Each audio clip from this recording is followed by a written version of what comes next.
Matthew chapter 26, verses 47 to 56. While Jesus was still speaking, Judas, one of the 12, arrived. With him was a large crowd with swords and clubs, from the chief priests and the elders of the people. Now the betrayer had given them a sign, saying, "The one I will kiss is the man. Arrest him." At once he came up to Jesus and said, "Greetings, Rabbi," and kissed him. Jesus said to him, "Friend, do what you are here to do." Then they came and laid hands on Jesus and arrested him.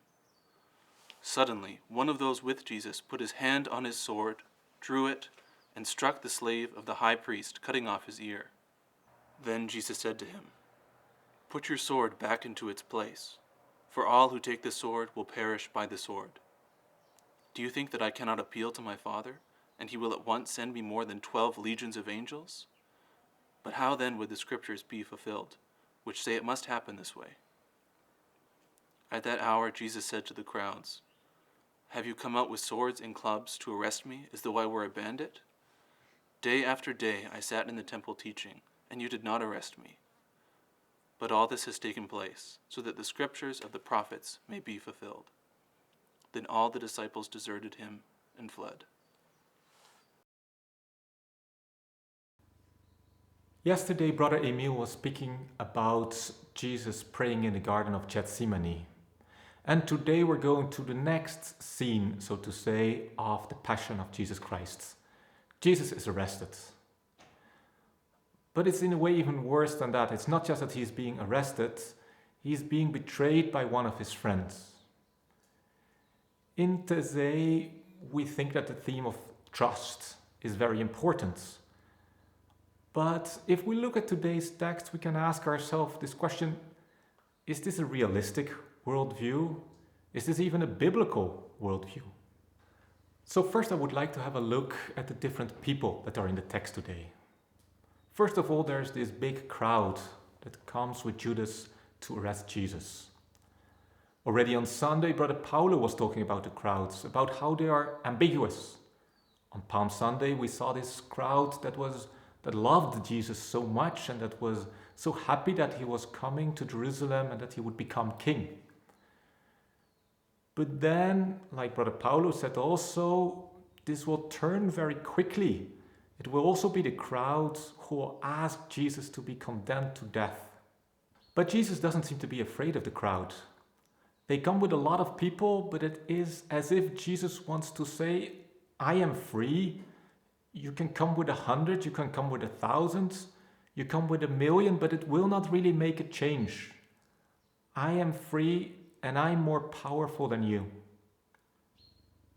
But yet it's a very different kind of power than what you think is power. And then we have Judas in the text, and this is of course the most complicated. We will forever ask ourselves the question, but was Judas just some kind of instrument used by the forces of evil to do their will? Or was he responsible for his acts? Was this really his idea? But what is most painful here is, of course, what he is doing. Coming to Jesus, using this very beautiful title, Rabbi, and kissing him. And Jesus answers to Judas, "Friend, do what you have come to do."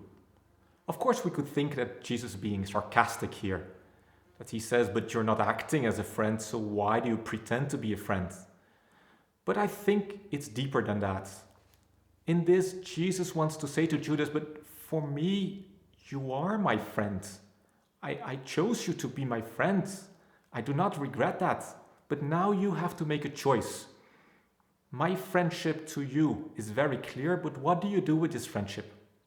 And then in the text we meet this other friend of Jesus, this disciple of Jesus. He takes out his sword and cuts off the ear of the slave of the high priest. And you can understand his reaction. When something is evil, is about to happen, we want to prevent it, we want to do something. But Jesus is very clear and says, "No, I do not want this to happen." If you enter into this kind of logic, it will have no end. It will just be vengeance after vengeance after vengeance. The thing I'm going to do is to be the radical opposite. I have chosen this path. It's not an easy path, but I believe that this path is worth it and I want to live it fully. And then, of course, there are all the other disciples. And in the end of the text, they flee, they run away. They cannot bear to stay with Jesus.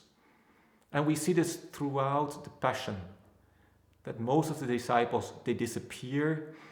And at the foot of the cross, we only see these few women who are there with Jesus and this one disciple. And it will be only after his death and resurrection that it is Christ himself who will bring everybody back together.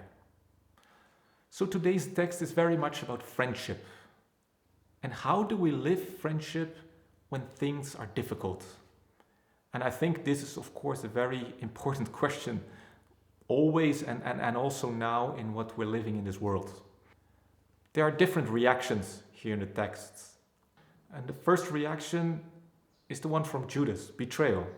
And very easily we can think, but I am not like that. When my friends are in trouble, I do not betray them. I would not have betrayed Jesus as Judas did. And perhaps this is true, but at the same time, we see in ourselves, I see in myself, that this reaction also exists. When problems are there, often we first of all think about ourselves or perhaps the few people around us. We think, but what do I need? How do I get what I need?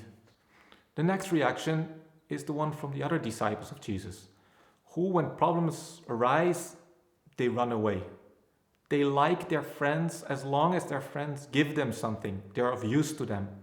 But when their friendship actually starts to cost something, really to cost something, they're gone. And then there's the reaction of this disciple who takes out his swords and cut off the ear. And this is also a very normal reaction, a very good one sometimes even. When we're faced with evil, we have to stand up and do something.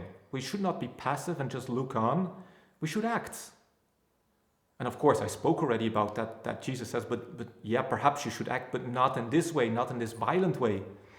But I think what Jesus asks us even goes beyond this. That there are certain situations, not all situations, that we simply cannot do anything. Our friends are in trouble, they're going through something difficult, and us trying to find a solution for them would only make things worse. When I think, I cannot accept this, I have to do something, then we remove in a way the freedom of the other to find their own solution. Maybe they're in another logic than we are, and they have the right to be there. Sometimes with our friends, when they're in trouble, the only thing that we can do is to be with them. Not finding a solution, not acting, but simply standing next to them. Like in this icon of friendship that is so important to this community and to so many other people, Jesus is simply standing next to his friend. And maybe this is sometimes the most difficult thing to do, to simply be with the other. And of course, this is a very fine line. Jesus doesn't encourage us here to be passive, not to do anything. And exactly now, it's so difficult how to be with somebody. This is a challenge that we are all facing. How can I be present with my loved ones and still keep them safe? How can I be present without being physically present? And then, of course, there is Jesus. What is Jesus in this story? He is the one, like I said already, who is completely free. Who says, but I was there every day in the temple, openly. Why didn't you do anything then? Why do you come here now secretly in the night to arrest me? I think it's like this with Jesus. When he was confronted with his choice, either to stay alive and to betray what he was, to betray this trust in humanity, this love for his friends, he chose not to stay alive. Personally, I don't think that this text is meant to be very moralizing, but who am I? Am I a Judas who betrays? Am I another disciple who starts to be violent? Am I just a person who runs away when things get difficult? I think, first of all, this text is an encouragement to continue on this path of Jesus. It might be long. That might be complicated, but if we simply accept that Jesus is there next to us, then it will lead to life, to light, to Easter.